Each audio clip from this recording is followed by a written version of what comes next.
Muchas gracias, señora presidenta. Señorías, señor presidente del Gobierno, yo ayer en el escaño revivía la sensación que tuve hace 9 años en la tribuna de invitados cuando se debatió el nuevo estatuto, la propuesta de nuevo estatuto para la Comunidad Autónoma del País Vasco. Y era una sensación de lejanía ante esta realidad política, de una gran lejanía.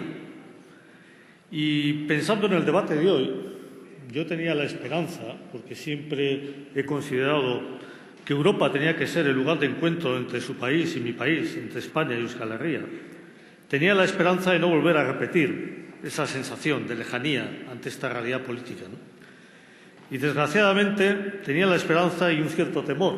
Y creo que después de oír su intervención y haber conocido antes también el documento de conclusiones de la cumbre, ha prevalecido ese temor, ¿no?, de lejanía ante esta realidad política y ante la realidad política de una Europa que está dándose la espalda a sí misma, ¿no? Y mire usted, hay unos elementos fundamentales, los que algunos otros portavoces decían, las cuestiones políticas. Yo creo que son tan cuestión política la cuestión de Ucrania como la cuestión de toda la política económica y social de la Unión Europea, ¿no?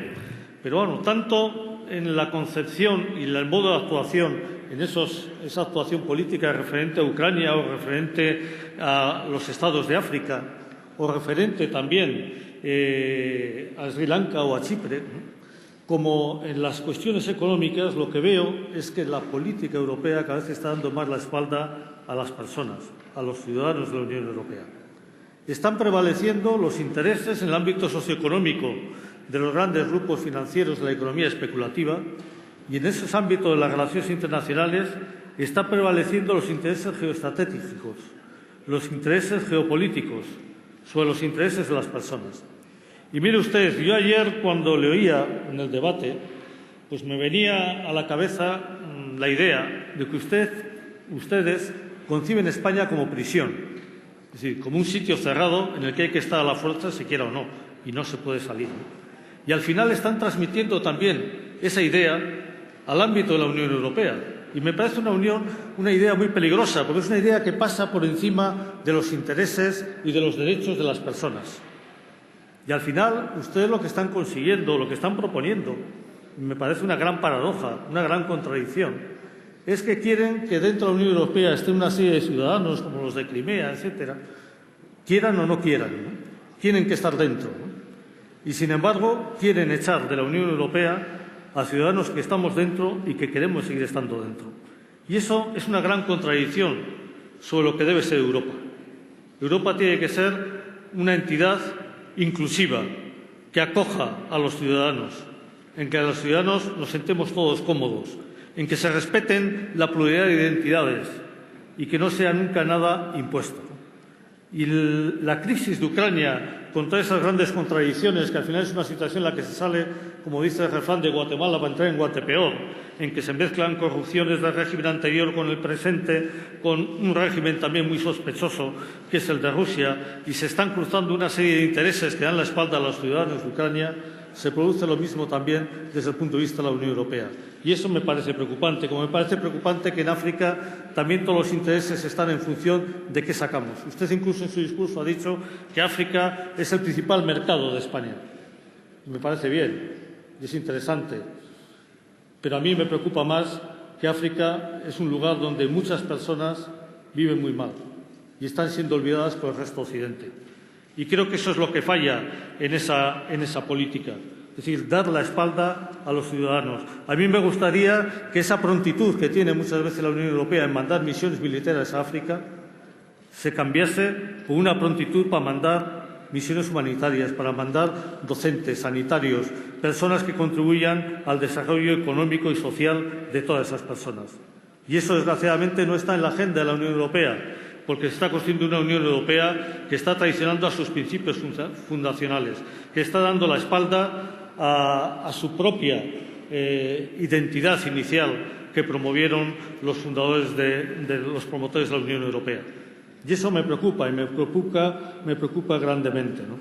Y luego, ya pasando a los temas socioeconómicos, y desgraciadamente tengo ya muy poquito tiempo, hay otro elemento que también contrasta mucho, ¿no? Usted ha hablado aquí de muchos temas importantes, ¿no? Es decir, ha hablado de competitividad, ha hablado de paro, de desempleo, de avanzar en la creación de empleo, de todo el ámbito de la política energética, pero es que luego su Gobierno, sus ministros, están haciendo todo lo contrario de lo que dice la Cumbre Europea, todo lo contrario de lo que está en la Agenda 2020.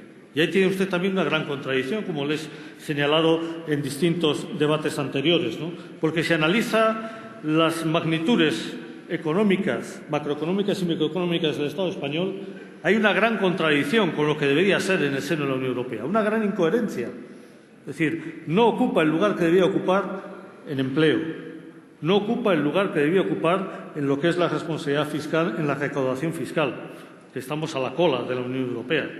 Estamos en cabeza del fraude fiscal y eso no es lógico, no corresponde al lugar que debe tener la Unión Europea. Lo mismo que se refiere al tema de la competitividad industrial que usted decía, ¿no?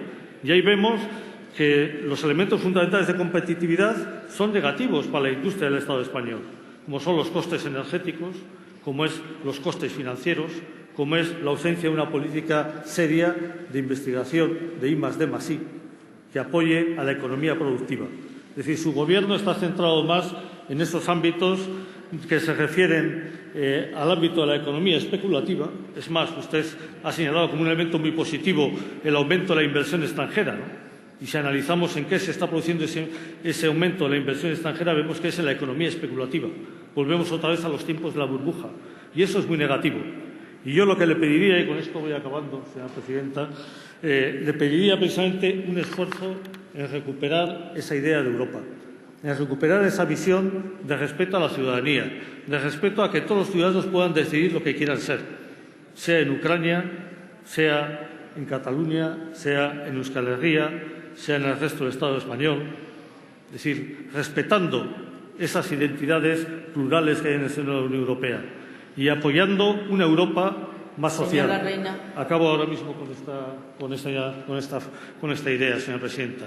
Apoyando una Europa más social, una Europa respetuosa con sus ciudadanos y con ciudadanas, una Europa con alma, que respete a sus pueblos, en la que los ciudadanos puedan decidir y en la que los pueblos puedan decidir formar parte de esa Unión Europea, una unión que sea algo importante en el contexto mundial, precisamente para lograr un mundo más justo, más igualitario, más solidario.